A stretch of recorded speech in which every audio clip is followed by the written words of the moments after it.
I want to tell you guys a little secret as long as you promise not to tell the rest of the internet.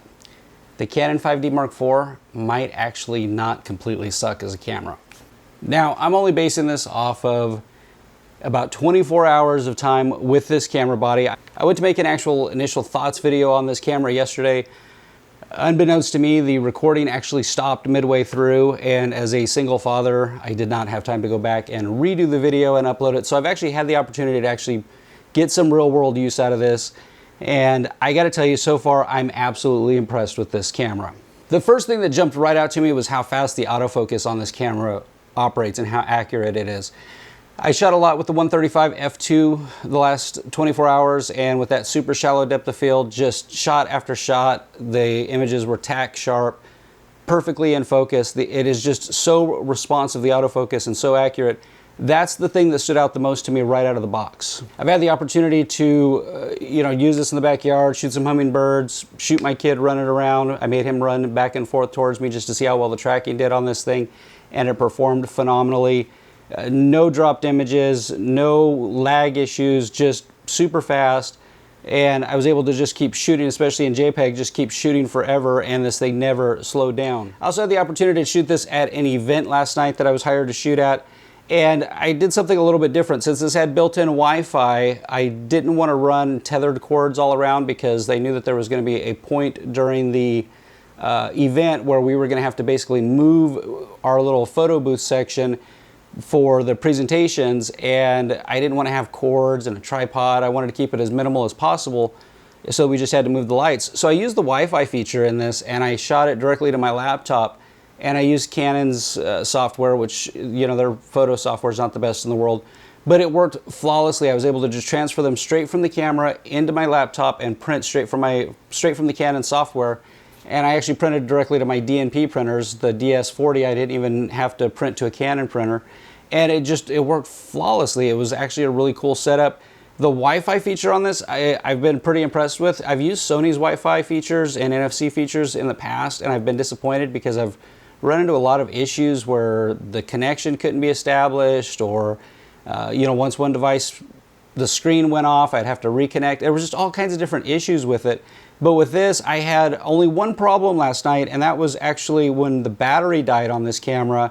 For whatever reason, it didn't automatically reconnect. I had to go in, turn the Wi-Fi off, and then turn it back on to get it to connect to the laptop. But we actually went through, we were on our third battery with this camera. With the Wi-Fi feature turned on, it eats up batteries quickly. The event was about 4 hours long total that we were there, about 3.5. And like I said, we were on our third battery already. But when the second battery died, we had no problems with the Wi-Fi of it just automatically reconnecting right back to it.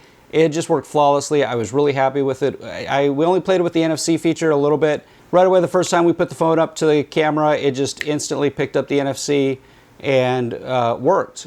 So I gotta say, I'm pretty impressed with this, because with Sony's NFC feature and their Wi-Fi feature, I've had problems in more than one camera body that I've tried with Sony.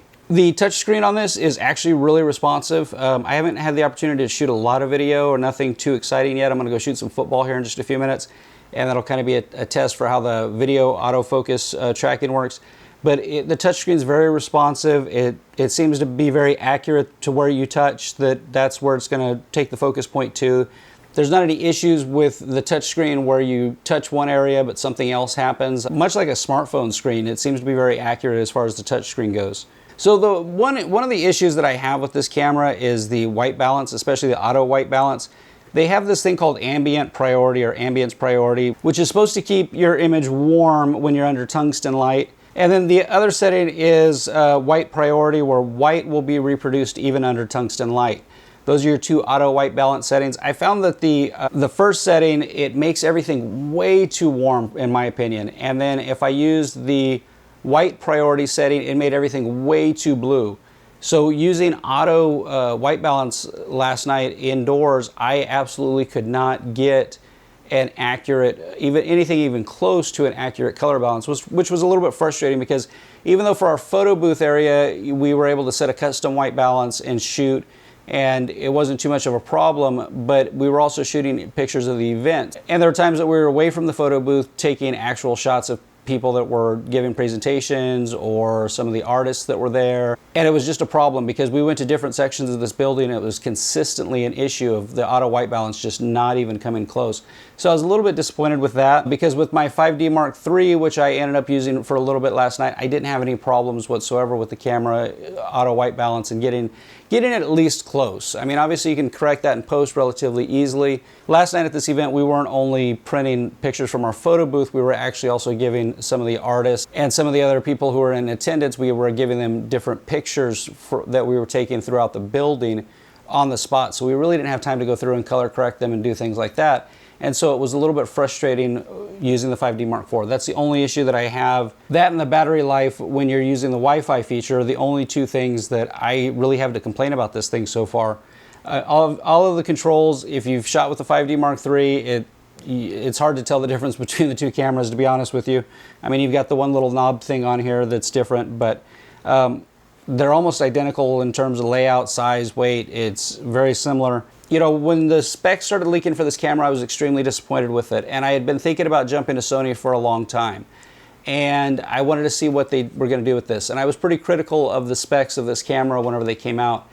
But when they started talking about the dual pixel RAW, I kind of got excited. I got very optimistic. I got overly optimistic because the dual pixel RAW, it turns out, is pretty much a useless feature, in my opinion. And I was really disappointed. But I wanted to rent this and give it a try anyways. But I can tell you, so far after using this, I like it, and I think that this is probably going to be the thing that will keep me with Canon after all. It's like my 5D Mark III, it's just better in every way. And the question for me right now is it that much better than my 5D Mark III to justify dropping $3,500 on this? This is currently a rental. It's not mine. I got it from lensrentals.com. There's no affiliation between us. I had to pay some fairly decent amount of money to get this thing for the next week and a half, and then I have to make a decision if I want to pay my son's college tuition for the next semester or if I want to buy a camera. I don't know. We'll see how good it is. So thanks for watching, guys. Have a great day.